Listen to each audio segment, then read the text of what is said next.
One area that God's really grown us over the last several years is the area of arrogance and pride. We kind of found ourselves in a place where it had kind of taken root and come out in us as critical words and just a critical spirit of the people around us and the authorities that had been put over us. Mm-hmm. Yeah, and for me, I think it went back towards when I was in college. I remember a buddy of mine came to me and he had a very serious issue, and he said, I'm looking for you for your advice. So I gave my advice, and I thought it was, that was pretty good advice. You're really proud of yourself. He went the other direction, and I was like, why'd you come and ask me for my advice if you're not going to take it? And I remember holding on to that. And I even still remember the day that he told me what his choice was. And I remember thinking in my mind, like, why, and getting so mad and feeling like you came to me and asked me for my advice and you didn't even take it.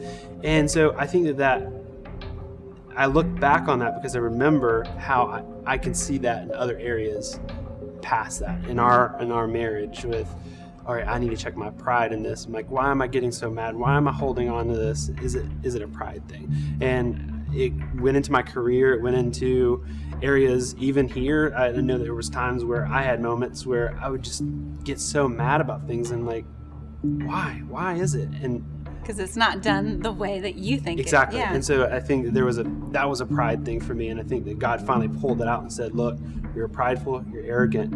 We need to work on this area. This is a blind spot for you. Yeah. And for me, I have a gifting in the area of teaching, and that's how God designed me. I think in lesson plans, that's just how he made me. And the fleshly side of that is that I tend to be a lot more comfortable telling and not very comfortable hearing and listening. I tend to fall into a place of wanting to instruct and to teach, and I have a very hard time being in a humble place of learning and listening and being under authority.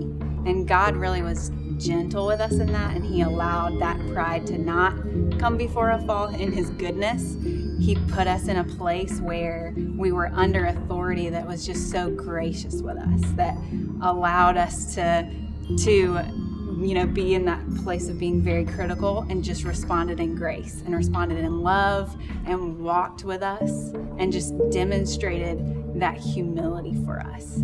The Lord was so good to us in that, so that we could see our own sin reflected back at us in the humble responses of the authorities that he put us under. And not just to point those things out or anything like that in us, but it was giving us that ability to work through this blind spot that we had, this sin in our life that we knew had to be plucked from us in order for us to move in God's will, and to know that God can still move no matter what. And he blessed us in not just in our careers and people who speak into our marriage and things like that, but also here at Life UC, of people who are just the leadership that we have here.